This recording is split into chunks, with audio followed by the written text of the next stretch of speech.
You're listening to the Autism Weekly podcast. Each week, we share community voices and bring light to stories that increase awareness, acceptance, equity, access, and inclusion. If you haven't already, subscribe to join the Autism Weekly family. I'm your host, Jeff Skibitsky.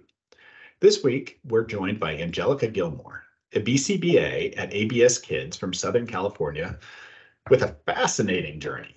She holds a BA in Anthropology from CSU Channel Islands and a master's degree in ABA from National University. With nearly 5 years of experience in the field and 2 years as a BCBA, Angelica is passionate about making a positive impact in the world, particularly within the autistic community. Her dedication and love for this cause have led her to embark on incredible and volunteer work with the Global Autism Project in India, specifically in Delhi and Chandigarh. Today, we'll delve into her inspiring journey, her experiences working with autistic individuals internationally, and the valuable insights she's gained from her work. Angelica, welcome to the podcast. Thank you. I'm so happy to be here and be sharing my experience with you guys. I'm excited to hear this experience because, quite frankly, I'm going to be honest, I'm a little bit jealous. I wish that I had gone on and done this same trip that you did, because the amount of information that you're able to learn by seeing others' experience and just kind of being able to see their perspective of autism, I think it just broadens our treatment abilities. But before we get there, can you just give us a little bit of a background of what inspired you to even think about going abroad and going on this adventure and putting yourself in kind of a vulnerable position of going someplace you've never been before, having to learn and educate on autism while trying to immerse yourself in a culture? Yeah, so as you mentioned, I have a background in anthropology, which I studied at Channel Islands. And so with that, I've always been really interested in just learning about new cultures. I also have a minor in Spanish. So again, just like learning a lot about new cultures. And after I graduated and I joined the field of ABA, I instantly started thinking about how do these two fields intersect? How do they overlap? How do I bring in my expertise of like cultural understanding into like the field of ABA? And then we ended up talking about the Global Autism Project, and instantly I knew that that was something that I wanted to do. I felt like it brought together those two fields. And so I started looking into it and I got really interested and I applied almost right after. And then I let my limiting beliefs get the best of me. And I ended up not going on the trip the first time I applied and got accepted. And then over the next year, I kept thinking about it. And so I figured, well, if I've been thinking about this for over a year now, I need to just do it. And so I applied again. Luckily, I was accepted again. And ultimately, I just told myself that this time I'm just going to do it no matter what. And so I did. And that's kind of what led me there. So a sneak peek to the end of the episode. I'm guessing it was a great experience. Yes. It was a really great experience personally and just professionally overall. Wonderful experience. Now, before we get into kind of the autistic experience in some other countries and just kind of how they're working through the idea of acceptance, the idea of inclusion, the idea of empowerment, I want to hear a little bit about your experience of going into a culture. Is that I guarantee your minor in Spanish wasn't necessarily helpful going to India. Is that you were in this place that you were trying to be able to have to step out of your shell to understand a culture, to be able to help support the education that was going in. So what did that feel like? Yeah, absolutely. I think that, so this was my first international trip. And I had never traveled to any other country before. So definitely, I think that I was in a much better place now to go on this trip after having grown so much over the last year in my own like mindset and my own ways, my own personal ways. So going into this culture that I really knew nothing about, I had a lot of fear of just the unknown, fear of the language barrier, which I actually found out a lot of people there spoke English, so we were able to communicate pretty well, which I was surprised with. But also I had just fears about traveling just for safety. Safety is a really big concern for me. And so going on this trip with no one that I really knew in my personal life was very out of my comfort zone. And during our orientation, we did a activity where we rated what was in our comfort zone, what was out of our comfort zone. And some of the things I rated as in my comfort zone, I found out were out of my comfort zone and vice versa. So definitely I felt much more prepared going now than I would have a year ago. So I think the timing really just worked out. And I think that also reflects why I was able to make the decision to go this time around versus last time. But yeah, just being in a different country, the culture, I had a lot of fears, but ultimately none of those fears were really met with anything in the country. And I was able to really enjoy the experience. Yeah, and you and I had the chance to talk about this just briefly, but one of the biggest things that I think a lot of people, and I went through the same experience when I went overseas to help out in a different field of work, but it was the self-awareness, the ability to kind of step back and realize that, hold on, my perspective is not necessarily always the right one, and I need to be able to really look at the whole picture of how culture affects decision making and priorities and goals and ambitions. And then the other thing is then, and maybe you can give me a little insight on India, but when I was in Mali, which is in West Africa, and this is 25 years ago, is that there was no real mental health treatment that was going on for the autistic community in general at that point. So when you're looking at the behavioral health needs, is they kind of let the autistic individuals who were pretty profoundly impacted just kind of go about their life and maybe gave some supports, but the families weren't equipped, and oftentimes they didn't know how to deal with it. And it was something where these were individuals who couldn't take care of themselves, and the community didn't know how to help support them either, to be able to give them some skills to be able to feel empowered. What was the experience in India compared to what you're seeing within the US for care for the autistic community, especially those that are pretty severely impacted?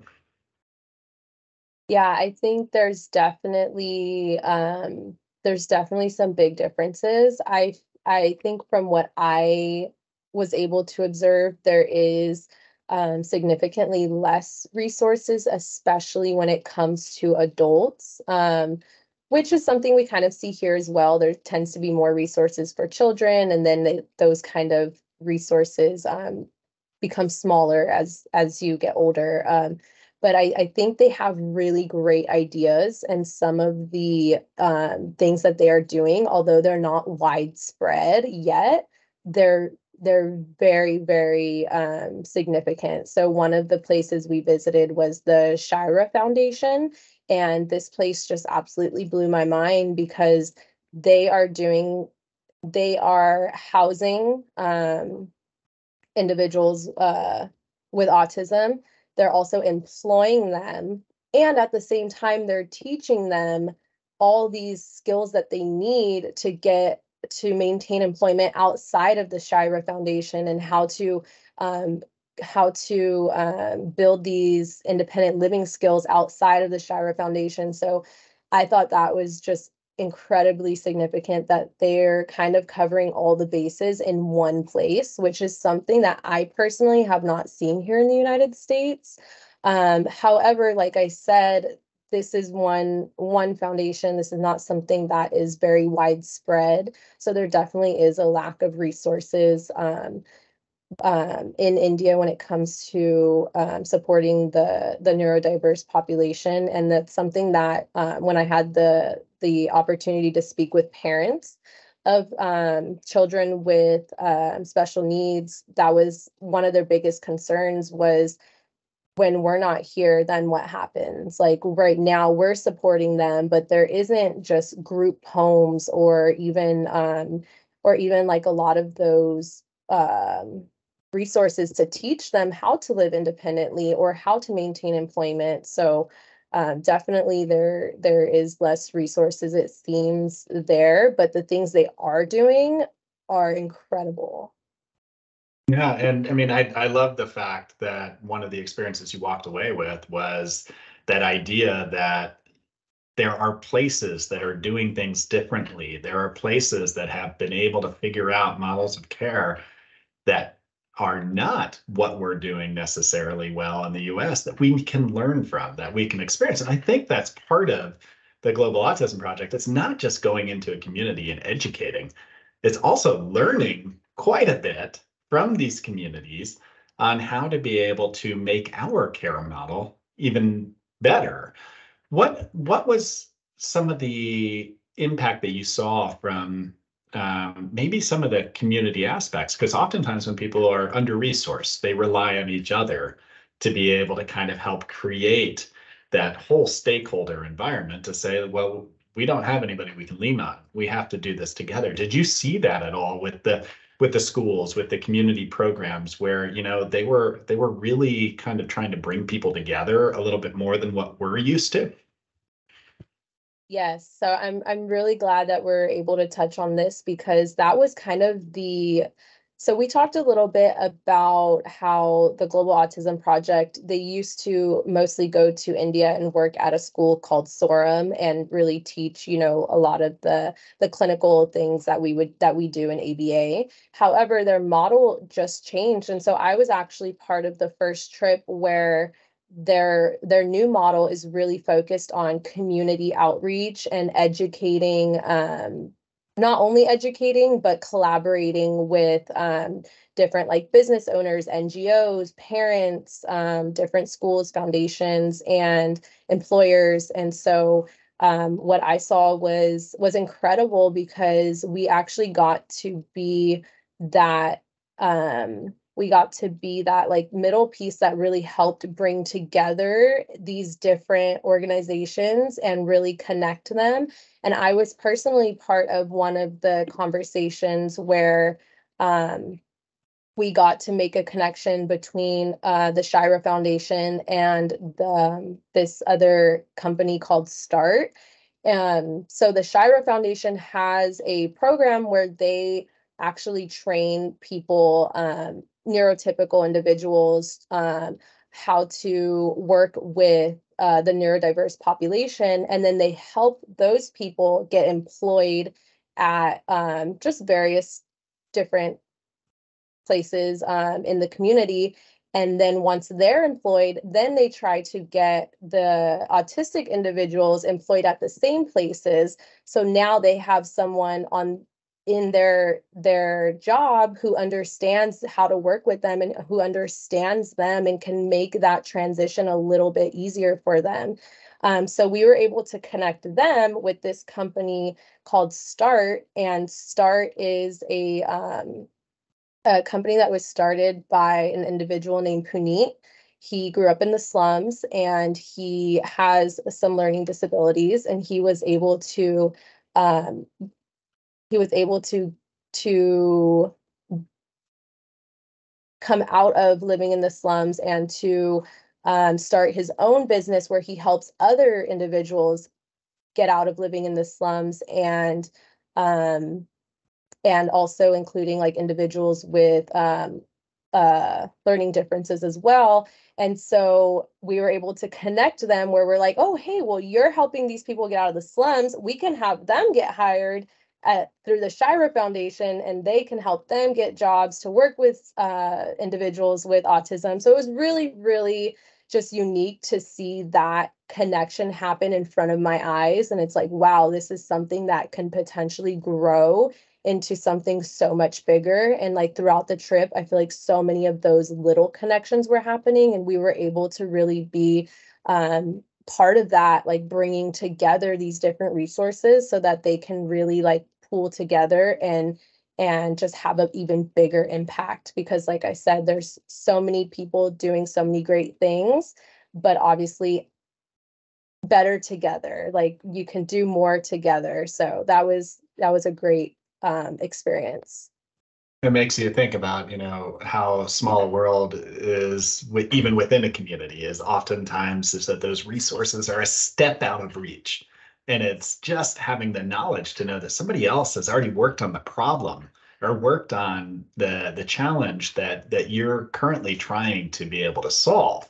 And it could be your next door neighbor at times, which is, it seems like in this case, it's like, well, how do we get this dialogue going to build larger and more inclusive programs?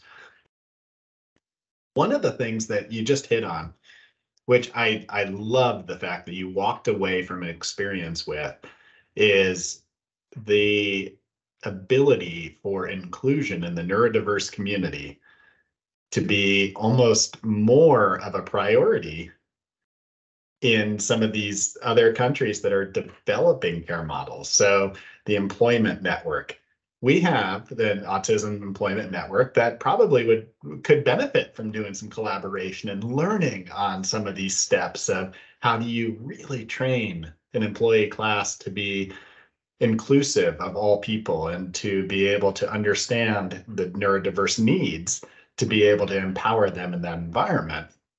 What are some of the other things? Because you hit on it earlier as the idea of this, and I think the Global Autism Project coins it as sustainable training. How does that come into play when you're looking at the impact of the Global Autism Project and going into other countries and helping to serve them, but also what they're bringing back to the US in the form of volunteers who have returned who could now educate their own organizations on what they've learned? So what does sustainable training look like for you? So the Global Autism Project, their motto is do with, not for. And that was just a continuous theme throughout the trip. And what they mean by that is we are collaborating and working with the autistic population and with those international partners, rather than coming in with the preset belief that we know we're ahead, we're more advanced, we're just going to train you on what to do. But as you mentioned, like the do with, not for is more sustainable because we are working with the international partners to make those connections for themselves, so that way they can continue to work with other people and continue to create new programs and make changes, whether the Global Autism Project is there or not. So that I think is the big part of their sustainable training and change. And then on the other hand, like bringing that back to the organizations and just the places that we work here in the United States, is through being able to share the ideas and share the takeaways from the trip and start implementing those things into our daily routines, start having those conversations. So it's kind of like the ripple effect, everyone who's traveling is then coming back and having these conversations and changing the way they work with the neurodiverse population little by little. And all those little changes, they do add up. And also bringing home that mentality of do with, not for, I think is also something that is going to help make some sustainable change, because now I feel like, at least for myself personally, I am much more focused on being a listener, on working alongside the neurodiverse population, and just coming at treatment in a much different way, rather than just I have the answers, I have the solutions, let's make these changes. I just feel like the do with not for motto is just so impactful overseas and here at home as well. Well, let's have one of these conversations. So let's talk about the do with and what you're bringing back with you. One of the biggest pieces that I think that we all need to improve on is not living in our silos, is being able to kind of say, okay, how do you create this collaborative model of care where you're bringing in every stakeholder, where you're giving a voice to every single person who's experiencing not only the day-to-day life, but also the treatment, the byproducts of what's occurring on the outside, who are invested in empowering any individual. So what would your recommendation be of, you just went through this experience, you're taking this back. How do you de-silo the care models that we're now working with to create this collaboration? Where do we start? So I think it's definitely easier with individuals that can vocally, verbally tell you what they need, what they want. I think that it is a little more challenging with individuals that do not have that form of communication and cannot express in detail like what they need and want. So I think a big part of that is learning to not only listen to the individuals that can like verbally, vocally tell us what they need and want, but also really listening to those like non-speaking individuals as well, whether it's through their actions, their body language, just any other like nonverbal communication, and just really trying to make ABA an experience that is a resource and a tool for them, something that is going to be very helpful rather than harmful. So I think that's the big question, is like asking whenever you're making any changes in a program or creating a new goal, just having that question in your mind, like, is this helpful or harmful? We talked a lot about masking on the trip. And for anyone who doesn't know what masking is, it's basically neurodiverse individuals trying to hide their autistic traits or whatever traits they have of that are associated with their diagnoses to appear more neurotypical. So looking at goals that I'm creating and implementing for individuals and asking, like, is this just helping them mask, or is this actually helping them grow the skills they need to help them thrive in their future and in their current day-to-day life? I think that was a very big takeaway. We talk a lot in ABA about like socially significant goals and behaviors. And so I think for me personally, just really asking that question during every decision in treatment, is this helpful or harmful? Am I listening to this individual and what they need?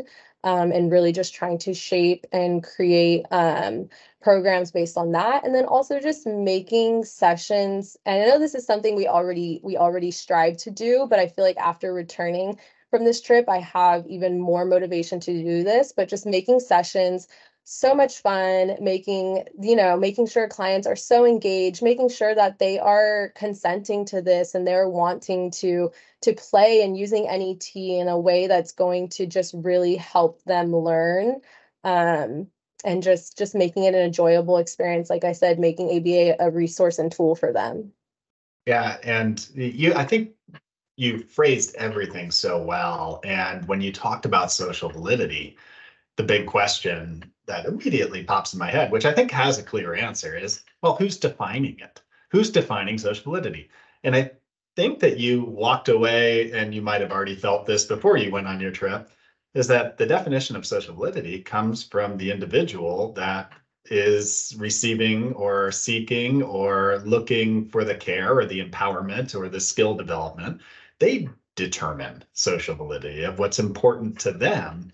And our treatment should be there to support and empower. And I think that that's such a wonderful thing to walk away with. And if we can start to be able to push that into our treatment programming, into our discussions, into community informed practice, where the community that's informing us are the recipients of care, I think that's a wonderful, just a wonderful experience to have brought back to us.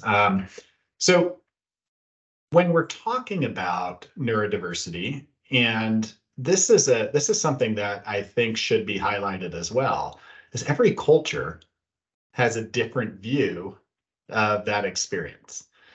Is that when you talk about what autism is with one culture and another culture, is that they're all going to define it differently. They're all going to have different priorities, different goals, different ideas of what they should be doing as a community.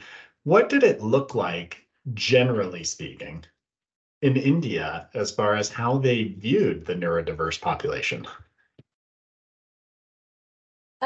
So we really worked a lot with people that are already working and advocating for the neurodiverse population. So I think in that way, I mostly just got their point of view, which was obviously very supportive. And so I think the only interactions I really had with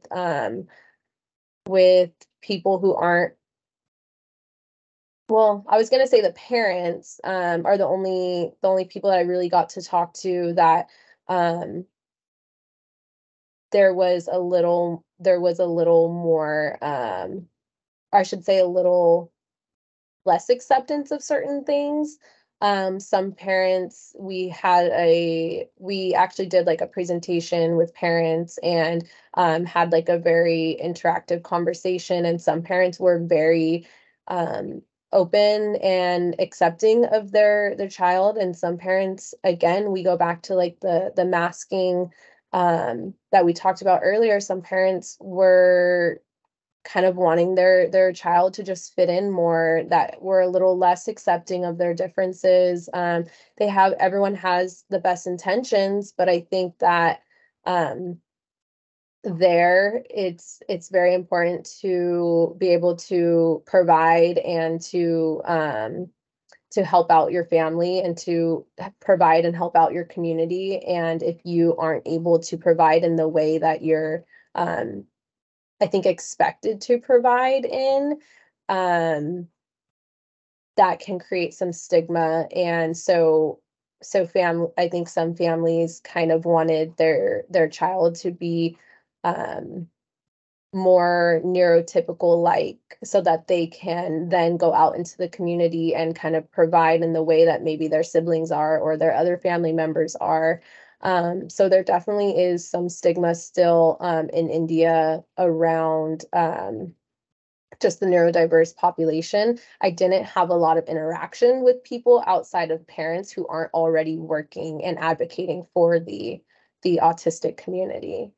No, I mean, even without those conversations, I think that just the ability to realize that, these stigmas present themselves differently across cultures is something that's eye-opening. And not that India doesn't have a whole variety of different cultures within their country, which they do, obviously. But you've now returned to the US. There's so much diversity in everybody who you're working with and everybody who's working beside you, even. Um, how do you take some of the components of what you learned to really learn from and value that cultural impact of understanding who a family is and what their priorities are and how to empower them through the process, from going and observing a whole different culture and how they're working to be able to empower neurodiversity? Yeah, so working with families here is something that obviously I have some experience with. Every family is different. Some families, again, are more accepting. Some families are kind of going through like the stages of grief, or maybe they have a new diagnosis, or maybe their child has um, been receiving services for a while. So I definitely have the experience with working with a variety of families, and I think that after returning, I feel more comfortable now with being able to have conversations with parents about how to accept their child's differences and how to accept their child's unique skill sets and how to focus more on their child's skills that they have and the way that they communicate right now, and really having just more feeling more comfortable with having those conversations about how to accept their child, just their uniqueness and their differences, and how to approach their treatment from a way of adding on to the skills they already have, rather than looking at it as these are the deficits and we have to like make up or change these certain things about them, but rather just having those conversations about like these are the skills they have right now. Let's see how we can use these to continue to build more skills. And I mean, that whole strength-based concept of teaching is very important, and being able to really help somebody to be able to access more environments, contribute in the way that they find meaningful. I'd love to give you a platform right now to talk to some of the BCBAs just in the community, and kind of look at the perspective of when you're going to meet with a family for the first time, meet with an individual who will be receiving your care. I want for you just to be able to help inform us on, how to do that. So we're not going in telling people what to do, but instead some of the skills that you've learned as far as really understanding. How does that work? How does that play out? What advice would you be providing to other BCBAs or clinicians in the community to say, this might be another way to do it to get to a better result? Yeah, I think there's a few things that I can touch on here. And I think one is something that we discuss a lot, just having compassion for everyone, whether that's parents, the client, colleagues, just have compassion because everyone is experiencing things in a very different way. Everyone's having their own experience day to day, second to second. We are here on this podcast together, but we might be having very different experiences. So just making sure that you're showing up, first of all, with compassion and understanding and meeting them where they're at. As I mentioned earlier, everyone is at different stages and levels of acceptance. So just try to go in with no judgment and try to go in with compassion. And then again, I feel like a broken record, but the do with not for, I think applies to working with families and parents as well. Like you want to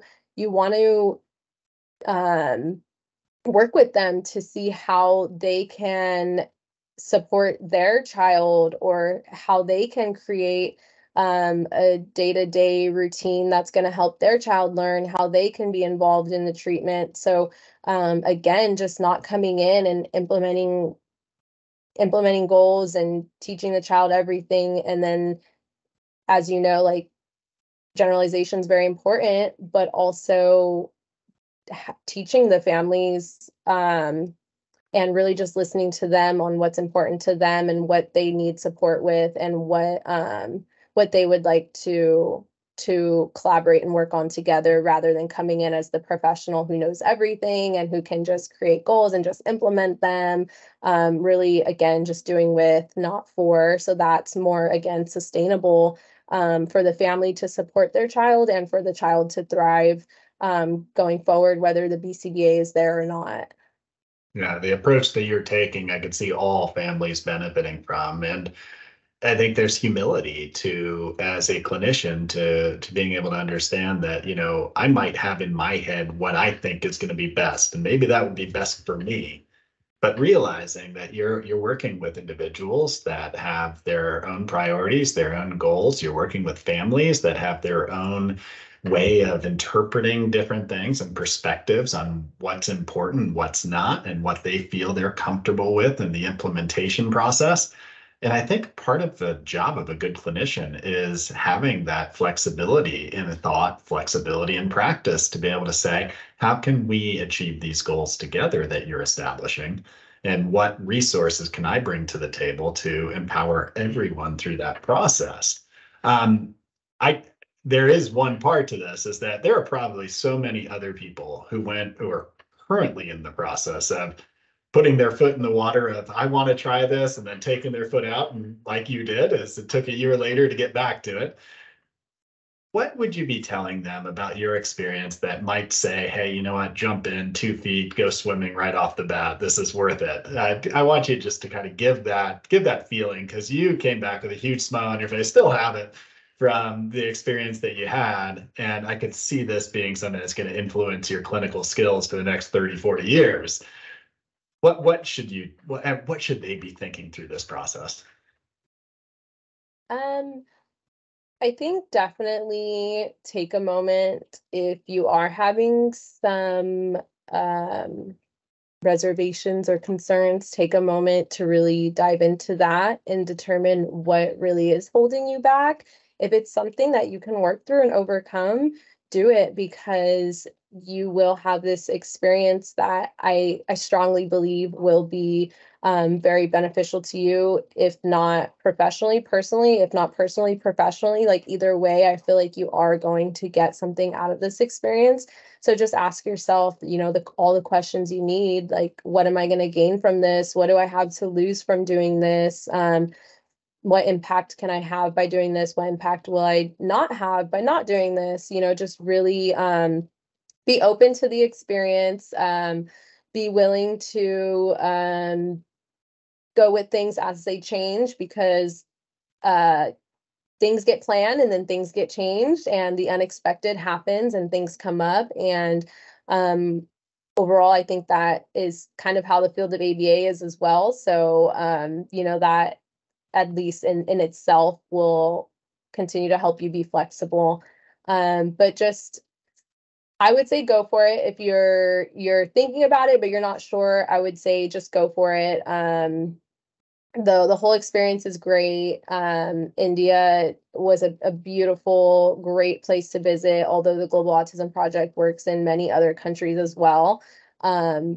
But I strongly believe that you will have a great time. I strongly believe that you will come back with a bigger network of people that you can now learn from and look to, and just so much more knowledge that you can use in your day-to-day. Well, thank you so much. And thank you for your time today as well, Angelica. I hope to learn from you going forward as well and be able to incorporate that into my practice. But we appreciate your time today. Thank you so much. I was so happy to share everything. Thank you for listening to Autism Weekly. We hope you tune back in next week to learn more about autism in the real world. Autism Weekly is now found on all the major listening apps, including Apple Podcasts, Google Podcasts, Stitcher, Spotify, Amazon Music, and more. Subscribe to be notified when we post a new podcast. Autism Weekly is produced by ABS Kids. ABS Kids is proud to provide diagnostic assessments and ABA therapy to children with developmental delays like autism spectrum disorder. You can learn more about ABS Kids and the Autism Weekly podcast by visiting abskids.com. Thanks for tuning in. See you again next week.